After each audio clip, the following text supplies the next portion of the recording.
Welcome to Glitches to Gold, a weekly podcast birthed from my obsession with living a successful life. It began with chasing an Olympic dream and resulted in a 30-year obsession explored through sport, neuroscience, psychology, energetics, quantum mechanics, religion, art, and beauty. Sometimes chasing and achieving external markers, and at others experiencing the absolute opposite.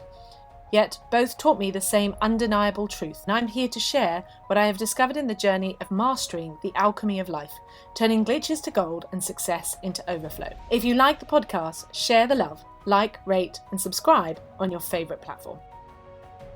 Hi, and Jo Warwick here, and welcome to today's episode of Glitches to Gold. And I'm really excited you're here. And before we begin, I want to tell you a story. So this morning, it was a very silly moment, but it was such a perfect analogy of kind of what I want to talk about today. So this morning when I went to go swimming, if you ever go to a normal swimming pool, they have an electric gate you have to go through. And I had my membership card and I'm standing at the electric gate with one of these turnstiles and I'm waving my card at this electronic thing to let me in, yeah, and they were supposed to swipe and it will let you in, and I'm standing there and it's not beeping and I could hear in the background but not registering because it was early in the morning also, but I could hear this guy saying, oh, just go through the big gate, and I'm not registering it, and I'm going, standing there still trying to get my electric card to work to let me through the tiny turnstile, and I must be there going over and over and over again. And eventually I register. He gets up and he comes and shouts at me, not in a rude way, but morning, just go and use the open gate. And I wake up and I turn to the left and the big gate that they use normally for the disabled gate is wide open for me to walk through. And I chuckle to myself and I thought, but that's exactly like life. And that is exactly what happens with glitches when we get stuck in these repetitive patterns, these glitches that we don't see, and we're literally just banging our heads against the wall, or in this case trying to put a swipey card, electronic card, to open it in when there's a big wide open door. And sometimes when we look at our business, our life, etc., we're so busy either looking at the minutiae that's going on that we can't see the big open door. Now, you can get for your house a smart meter that you can track daily, weekly, or monthly. Now, when you running your business, you should be tracking on a larger scale. So, when running a company, you will look at what the yearly, quarterly, and monthly. What you don't do is look at weekly. Even when you're running a sales team, when you look at weekly, you bring an unnecessary pressure to something that can change over a much better structure of time. But when you look at it on a daily, it's hugely activating for your nervous system. And I notice that with the smart meters, that when you look at the daily and you can see what's being done, you're judging it on a very small amount. So, for example, when you look at a daily meter, you'd be looking at, oh, you've spent £5 that day.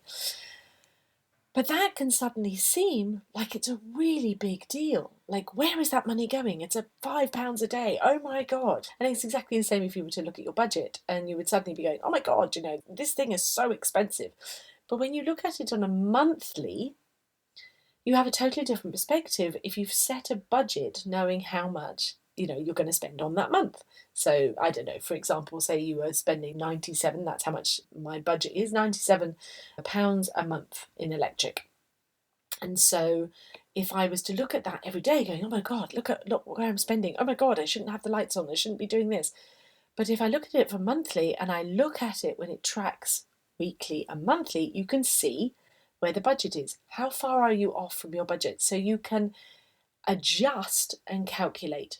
And it's kind of these two different ways of thinking, both with looking to the open door, but also where are you looking in perspective when you're judging where you are and where you want to get to. If you were sailing a boat, you have to tack as you sail. You have to adjust to where the wind is, knowing where you're going, but you're not tacking in every single moment, yeah?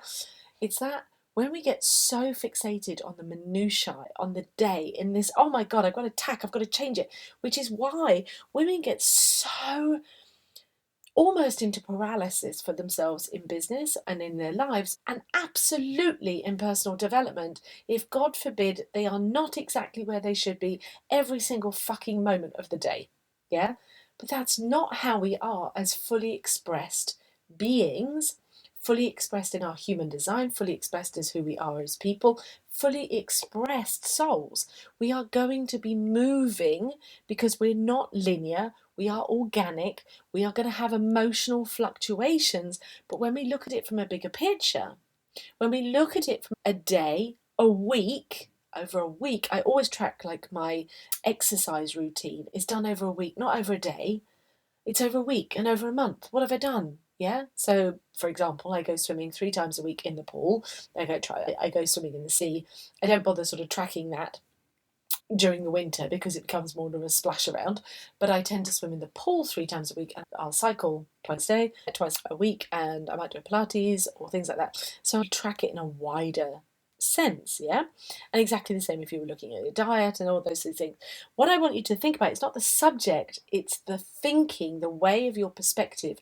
Now, when I was training and riding professionally, you have a season which you're tracking of where you're getting to, of how many 3-day international events in the season.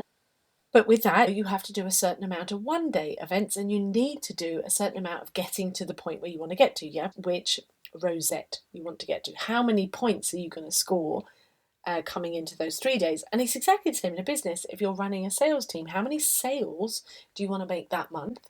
How many sales do you want to make that quarter to reach your target?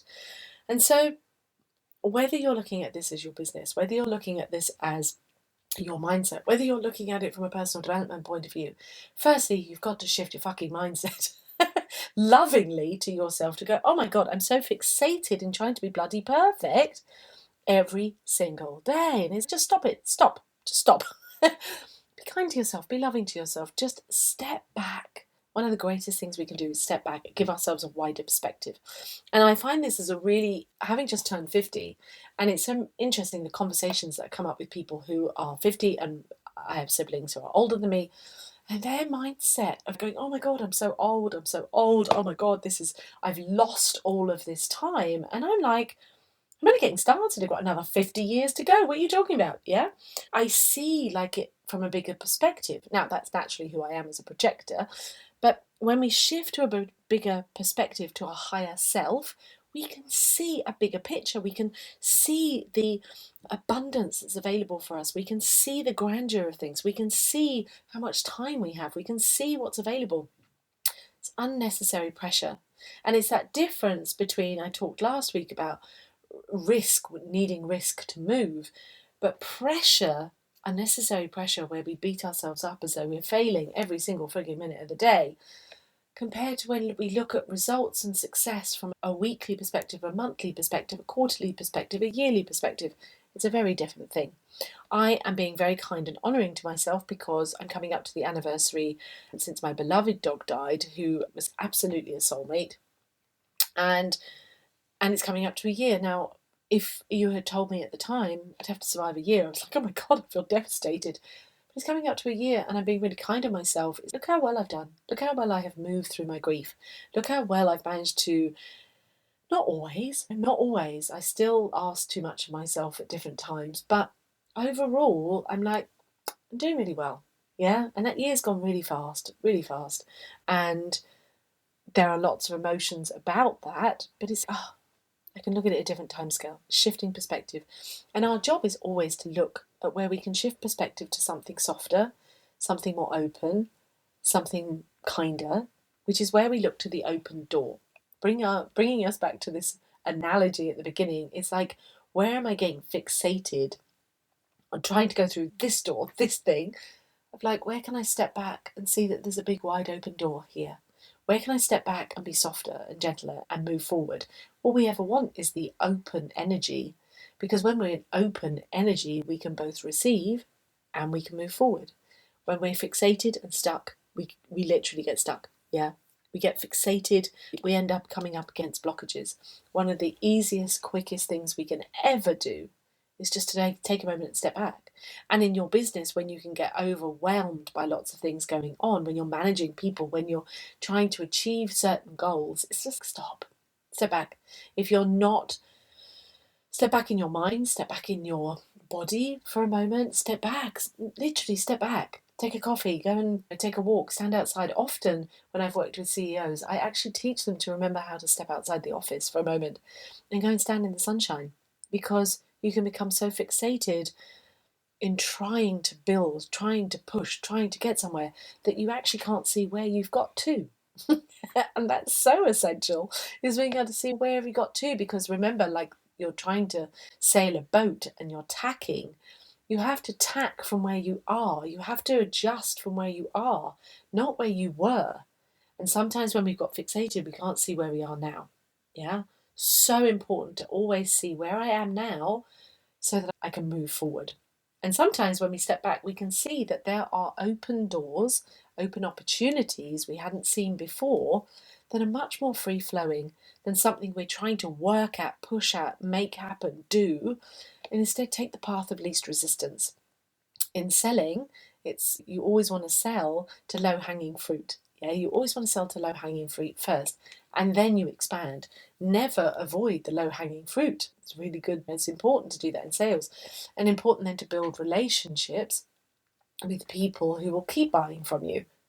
That's relationship building. Yeah. So today's 2 key points is thinking about, really, it's about where your mindset is and how are you approaching your business. How are you approaching your daily life? How are you approaching anything that you're giving yourself with goals? And as we kind of winding down to the end of the year, again, there's always this pressure. Oh, but Carl, we're coming to the end of the year and oh my God, I haven't achieved this or I haven't got this. And then we'll come to the new year pressure where we feel from the collective, like, oh my God, what goals do you want for the new year, etc. Blah, de, blah, de, blah. Oh my God, too much. But I do believe in having desires and goals, but they can be done in such a better way of giving yourself a wider expanse of time, and then so you can have a bigger perspective and be softer, of always looking for that softer point in your mindset so you can be open to seeing things come through. And it's, oh, okay, no, this actually feels more exciting and joyful for me. Where's the open joy? Okay, now I feel energized. Now I can do that. And I do this every single day. I do it from moment to moment as I'm flowing through my day. I won't try and do content or podcast or anything like that unless my energy is in the right space. So it's like stepping back, taking a moment, taking that moment. So if you take anything from today, it's so wonderful to connect with you.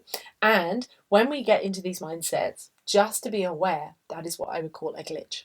And if you want to know more about shifting your energy from glitches to gold, and you want to see those big results that become more sustainable, gold level results that are sustainable, like more abundance, whether you're seeing that manifested particularly in your business, in your life, in your career. If you want to stop doing those glitch patterns that you keep doing over and over again, and you want to alchemize them to gold and get good, solid gold results in your life, then take the masterclass. This is the greatest place to enter into my world. The masterclass is available for you at £33, and literally you can go through, and it's a masterclass, 3-part masterclass with guidance and training, and then go on to the training of the Glitch Redefined. It's all there for you. It's available. It's the Success Alchemy Masterclass. All right, Glitches to Gold. Just head on over to www.glitchestogold.com and you can find absolutely everything that is available. The masterclass, working with me in precision one-to-one, where you can work with me in Olympic level success coaching, and also the Legacy Portal. Or come and join us inside of the Success Alchemy Facebook group. All right, so I love to connect with you. Do drop me a line, reach out on the socials, drop an email, join the newsletter. Love to hear from you. All of that is available in www.glitchestogold.com. And I will speak to you next week.